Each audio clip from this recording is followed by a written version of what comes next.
Olá, seja muito bem-vindo, seja muito bem-vinda. O nosso entrevistado de hoje formou-se em medicina nos anos de 1960 na Universidade Federal do Pará. É uma autoridade em geriatria, tanto que é PhD no assunto. Em 2018 foi empossado na Fundação Universidade Aberta da Terceira Idade, a FUNAT, fundação que atua na formação de recursos humanos voltados para o envelhecimento e no atendimento de políticas públicas essenciais para a melhor idade. Aqui no estúdio comigo hoje, Dr. Euler Ribeiro. Muito obrigado mesmo por nos atender. E eu queria começar essa nossa entrevista aproveitando que o senhor, por formação, é pneumologista, a Covid ataca os pulmões, e eu queria saber o que o senhor anda pesquisando relacionando a Covid com aqueles grupos vulneráveis que a gente tinha logo no início, que eram exatamente os idosos. Como está a vida do nosso idoso pós-Covid? Veja bem uma coisa, o Covid, ele tem um poder de fazer a coagulação intravascular disseminada. Quando chega nos órgãos parenquimatosos, como o pulmão, o fígado, o baço, né, o rim, ele acaba por obstruir, porque coagula dentro dos vasos o sangue. Se coagula dentro dos vasos do sangue, dentro do pulmão, o alvéolo é revestido por vasos muito pouco calibrosos, né? Finíssimos. São finíssimos, são arteríolas. Obstruindo uma arteríola daquela, aquele transformador do gás carbônico e aproveitamento do oxigênio pela inalação, que passa através daquele vaso, não vai passar mais. Então fica obstruído. Então vejam bem, quando você faz um raio-x, você vê em vidro fosco, como quando chove que o vidro fica embaçado, assim fica o pulmão, porque os alvéolos estão contraídos, porque houve coagulação. Se não tiver um cuidado especial de tratamento com anticoagulantes, com corticoides, com antibióticos, com hidratação e mais fisioterapia respiratória, expiratória, para botar para fora o que está acumulado de gás dentro do pulmão. Então, nós estamos fazendo uma pesquisa agora na FUNAT em indivíduos de 60 anos e mais que tiveram Covid, que não morreram, mas que têm insuficiência respiratória crônica, né? Porque eles fizeram coagulação intravascular disseminada. Então, eles têm DPOC, doença pulmonar obstrutiva, que passa a ser crônica, porque a involução é muito Isso posso chamar de sequela? É uma sequela grave. É uma sequela temporária ou definitiva? Olha, dependendo. Se o idoso tiver alguma comorbidade, tipo diabetes, hipertensão arterial, obesidade, insuficiência hepática, é definitivo. É definitivo. E doutor, e a qualidade de vida desses idosos? Como é que o Estado, como política pública, precisa agir para garantir? Porque a nossa população, o senhor sabe, o senhor foi político, a nossa população é pobre. Tem pouco, se não for o SUS, ela não tem acesso veja bem uma coisa, à política pública. Tem um projeto do governo do Estado que está sendo colocado nos centros de convivência, né, da família, que tem vários centros de convivência da família aqui no Estado, e na FUNAT, que chama-se Respirar. Então, nós estamos reeducando a você voltar a respirar corretamente, com aquelas coisas que eu falei. Nós dosamos a coagulação e se ele tiver com o dedímero muito avançado, que quer dizer que o processo infeccioso continua, né? E a gente faz a coagulometria para ver qual é a capacidade ainda do sangue intrapulmonar se coagular. E a gente faz o anticoagulante, faz a fisioterapia respiratória, dá um componente de oxigênio hidratado, né, vaporizado, e fazemos broncodilatador pela inalação. Então, chama-se o projeto Respirar para recuperar esses indivíduos que ficaram com sequelas graves. Doutor Euler Ribeiro, deixa eu lhe fazer, se eu for político, eu já citei aqui uma vez, deixa eu lhe fazer uma pergunta de relator de CPI, para o senhor responder assim, rápido e rasteiro, e ainda para encerrar esse assunto. Nós nos livramos dessa pandemia em 2022? Não acredito. Porque, vejam bem, a capacidade de multiplicação por novas cepas desse vírus, ninguém pode prever. Porque ele é um vírus à semelhança do vírus da influenza, da gripe. Só que o vírus da influenza se multiplicou algumas vezes, mas não tanto assim. Agora teve o H3N2, que foi uma variante e que contaminou muita gente. Mas a todo dia, num determinado local do mundo, acontece uma cepa nova. E nós não sabemos até quando isso vai acontecer. Vai surgir vacina para essas outras cepas? Tem que surgir. E nós vamos ficar tendo que tomar vacina permanentemente. Cada vez que nasce uma nova cepa, uma vacina contra aquela cepa.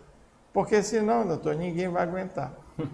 Nós perdemos um político e ganhamos um especialista em terceira idade que descobriu, com pesquisas feitas na Universidade de Santa Maria, a dieta do homem amazônico. Como é essa dieta e o que reflete na vida do homem amazônico? Então, vejam bem, existem vieses que favorecem o envelhecimento. Primeiro, sono. Quando você dorme, os órgãos parenquimatosos diminuem 50% para não gastar energia. Que você está... Órgãos parenquimatosos são... Pulmão. Tem que lembrar sempre. Coração, fígado, rim, baço, né? Então... Eles reduzem a atividade. Reduzem a atividade. O pulmão, se você tem uma frequência X, ele diminui para metade. O coração, se você tem uma frequência, vamos dizer, de 80, ele reduz para 50, para guardar energia. Então, o sono é muito importante. As crianças recém-nascidas têm que dormir 16, 18 horas para crescer. Come e dorme, come e dorme. As crianças até a idade pré-púbere, até os 12 anos, têm que dormir no mínimo 12 horas. É por isso que agora nos Estados Unidos não aceitam crianças até 12 anos antes de 12 horas na escola. Porque eles têm que estar dormindo. Principalmente agora com o celular na mão, eles... Isso é um problema, né? Um problema sério. Bem, que mais? Exercício. Nós não éramos bípedes, nós éramos igual aos símios, éramos quadrúpedes. Quando a natureza evoluiu e o Homo sapiens passou a ter suporte em 2 pés, a natureza teve que criar mais 2 músculos à semelhança do coração, que é a panturrilha, para trazer o sangue da periferia e das vísceras para o coração. Então, qual é o melhor exercício? Eu faço musculação, eu faço isso, faço aquilo. O melhor exercício é caminhar. Caminhar. Como caminhar? Se hidratando antes, se hidratando durante e se hidratando depois. Porque a água intracelular, depois dos 30, 40 anos, ela vai reduzindo. Então, se você respirar um pouco mais, se você suar, você perdeu água. Certo? Como que você tem que caminhar? No plano. Cabeça erguida, boca semiaberta, inspirando pelo nariz e expirando pela boca. 1 passo por segundo. 60 passos por minuto. 30 minutos. Todos os dias. Vai envelhecer bem. Favorece, porque o retorno venoso é feito com precisão. O sono, exercício e o terceiro... Espera lá, tem. Ainda tem outra? Fugir do estresse. Quando você se estressa, não dá um frio na espinha dorsal? Se eu disser o que eu sinto quando estou estressado. Então, veja bem, o que aconteceu? A liberação de catecolaminas, que é a adrenalina e a noradrenalina, que contrai os vasos, não deixa passar o sangue. Se não deixa passar o sangue, as células vão morrer. principalmente as células do cérebro. Então, evite o estresse. Eu vejo na rua aí, o pessoal dirigindo, é uma coisa terrível. Eles fazem manobras loucas, e aí dão dedo, chamam o filho desta, não sei o quê. Aquilo é um estresse que mata. Está envelhecendo mal. Então veja bem, eu já falei. O que foi que eu falei? Sono, exercício, fugir do estresse. Mas tem a dieta. Que é a dieta amazônica. O que você tem que comer na dieta? Proteínas, hidratos de carbono, que são os açúcares, vitaminas, sais minerais, fibras e gorduras. Mas cada uma tem uma fração adequada para você ingerir. Certo? Então vejam bem. O homem da floresta, não nós aqui, mas o homem que mora lá na beira do rio, lá dentro da floresta, ele não come carne vermelha, porque antigamente ele até comia, porque matava os animais da floresta, que hoje não pode mais. Um porco do mato. Mas o Ibama prende, mata, faz e acontece. Então eles criam aves, pato, frango, galinha de quintal, peru, essas coisas eles criam, comem isso. Criam porcos também. A gordura do porco é a melhor gordura para ser ingerida. Doutor, não é o azeite de oliva? O azeite de oliva é muito bom cru. Se você aquecer o azeite de oliva, ele vai entupir os seus vasos. A gordura do porco pode aquecer, que não vai entupir. Eu me criei lá no interior, papai foi tabelião lá em Parintins muitos anos, era só gordura de porco, a gente comprava banha de porco. Né? Eu aconselho, comprem banha de porco. Certo?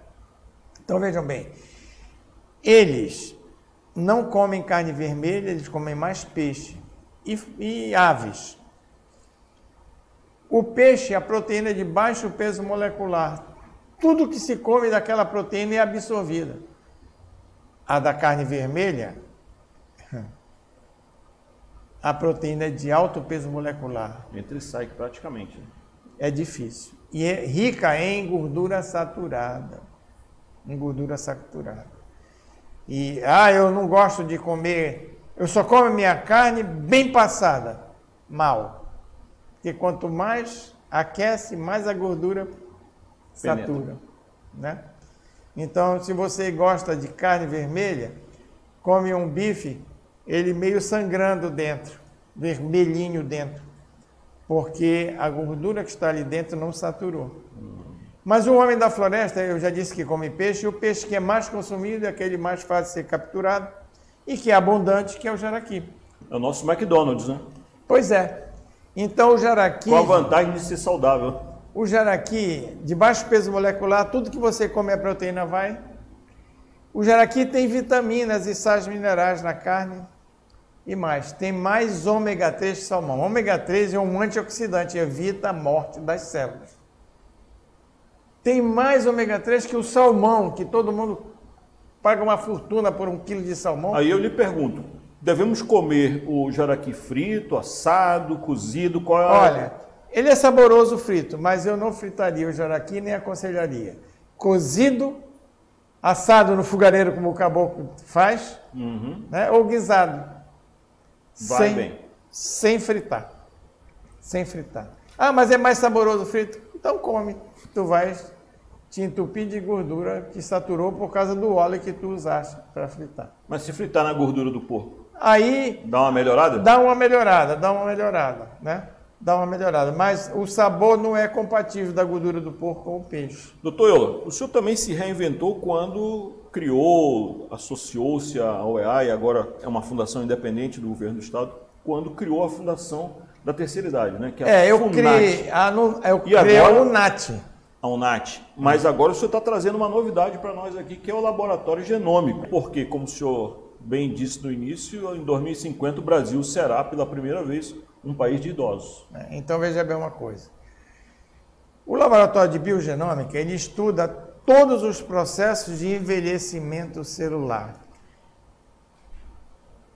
Existe um processo que chama-se apoptose, que é do latim, que diz morte da célula. Quanto mais células morrem, mais você envelhece. Então nós queremos saber como está morrendo as células das pessoas que estão vivas.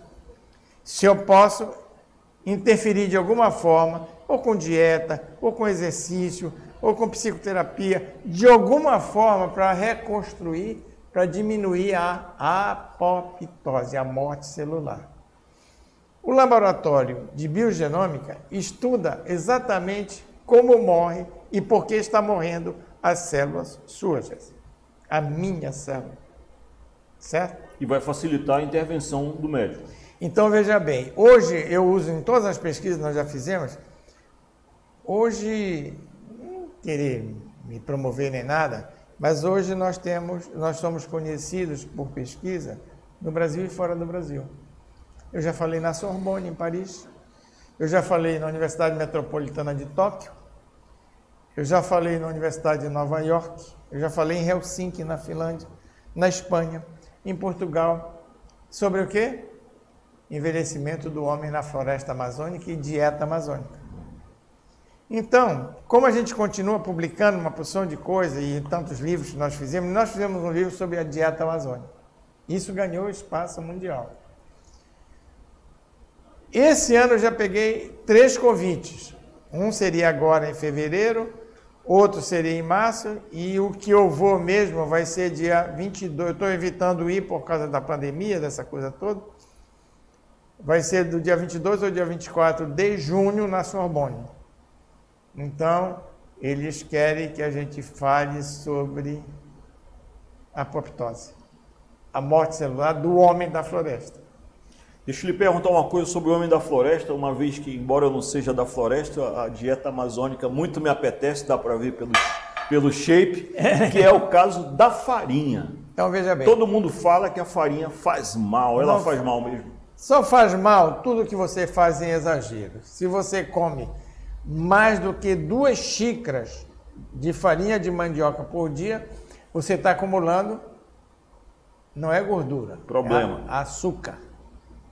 E o açúcar é um problema sério, porque se você fizer com que a quantidade de insulina produzida no seu pâncreas, que transforma o açúcar em energético da célula, não for capaz de transformar o açúcar circulante, você fica diabético, fica obeso, né? Pode ter alteração vascular séria. Então, veja bem, não coma mais do que 1 xícara de farinha por dia. 300 gramas? Menos de 300? Umas 250 gramas, né? Doutor Euler, caminhando para o fim aqui da nossa entrevista, eu gostaria de perguntar do senhor que estuda o homem amazônico e o envelhecimento dele. O amazonense está envelhecendo bem? Olha, veja bem uma coisa, tem um grupo que se deu conta que tem que envelhecer bem. Então, não só na classe social mais privilegiada, nos idosos também da periferia. Nós temos mais de 100 grupos na periferia que estão se cuidando com as nossas orientações. Então, eu espero que a gente tenha no futuro muitos idosos aqui com qualidade de vida. Mas tem uma coisa que me assusta, porque o levantamento da obesidade em mulheres no Brasil, Manaus ganhou o 1º lugar. Aqui nós temos, proporcionalmente para a população, um percentual de mulheres obesas mais que todo o Brasil. Mais do que em São Paulo, proporcionalmente, mais que no Rio de Janeiro, que em Goiás. Então, isso... O senhor já vislumbra um motivo? Então, vejam bem uma coisa. Antes de pesquisar, logicamente. Falta de exercício, sedentarismo é um deles. E comer errado. Comer errado. Tudo que vê, come. Tudo que vê, come, quer comer. Então, eu aconselho, comam muitas frutas. As frutas são maravilhosas, tem tudo nas frutas. Ah, doutor, eu não estou... E não são caras, né? Não são caras, é verdade. E você pode plantar no seu... Se tem um terreninho, planta uma bananeira, né? Em 3, 4 meses... Planta um açaizeiro. Agora, falando em açaí, eu quero até falar uma coisa para vocês. Existe uma doença, chama-se doença de Chagas, que foi o cientista que descobriu... Carlos Chagas. O Carlos Chagas, que descobriu essa doença, o que a causava. Existe um besourinho que chama-se barbeiro. Ele, nas fezes dele, ele põe o Trypanosoma cruzi. O Trypanosoma cruzi dá distúrbio digestivo sério, dá megaesôfago, um esôfago desse tamanho. Aumenta em 3 vezes o ventrículo. Ventrículo, uma das câmaras do coração, não é isso? As 2 câmaras do coração, tanto a direita como a esquerda, que é onde acumula o sangue para impulsionar, fica enorme, sem capacidade de contração. Então, olha, como existe muito na floresta aqui, e agora se planta muito açaí em toda a região amazônica, se você vai comer açaí, por favor, se você tiver um micro-ondas em casa, antes de comer, ponha 1 minuto no micro-ondas, porque se tiver o Trypanosoma, morre. Realmente, para terminar, que o nosso tempo estourou aqui, uma conversa muito boa com o Dr. Euler Ribeiro. Quem quiser ter acesso à FUNAT, quem quiser ter acesso a essas orientações, olha aqui, como é que faz, doutor? Eu trouxe até aqui, olha. Agora nós estamos com atividade de férias lá, né? Fazendo artesanato, caminhada, alongamento, dança, violão, equilíbrio corporal, informática básica, exercitando a memória, pilates, fisioterapia preventiva, tai chi chuan, teatro e canto coral. Isso aqui nas férias. De grátis. De graça. Tudo de... A única coisa que você gasta é levar a sua foto lá, 3x4, e a sua carteira de identidade. A FUNAT fica onde? Fica na Avenida Brasil. Quem vem do Palácio no sentido do Boulevard, antes de chegar no Boulevard, 2 esquinas antes, tem 2 prédios, um verde, que é a FUNAT, e o outro azul, que é o Madalena Dal, que é um centro de convivência. Quando vê uma grade amarela lá, pode entrar, que é a FUNAT, tá? Então, vem, a previsão de matrícula, depois do carnaval, dessas coisas todinhas, pode procurar a FUNAT se matricular. Doutor Euler Ribeiro, muito obrigado mesmo. Eu que agradeço. Foi ótimo. Eu que agradeço muito. E vamos no dia 30 lá na... Eu mando o convite para vocês. Estou trazendo pesquisadores ao redor do mundo que já são nossos parceiros, né? Inclusive o Tadros, que agora é presidente do FEComércio, está dando passagem para 2 que vêm de Portugal. A FIEAN está me dando um que vem da Espanha, né? A Honda está me dando a passagem de um que vem do Japão. Então, eu estou pedindo. É bom que está conseguindo. E você que nos acompanha, se gostou dessa entrevista, curta. Se gostou mais ainda, curta, compartilha. A gente vai deixar aqui o endereço da FUNAT para que você possa entrar no site, se cadastrar, se inscrever, conhecer a FUNAT. Muito obrigado pela sua audiência. Considere assinar o nosso canal no YouTube, o Real Time 1. Siga-nos nas nossas redes sociais, que isso é muito importante para cada um aqui do nosso trabalho no Real Time, no Facebook, no Instagram, no Twitter e agora também no TikTok. É isso, até uma próxima oportunidade.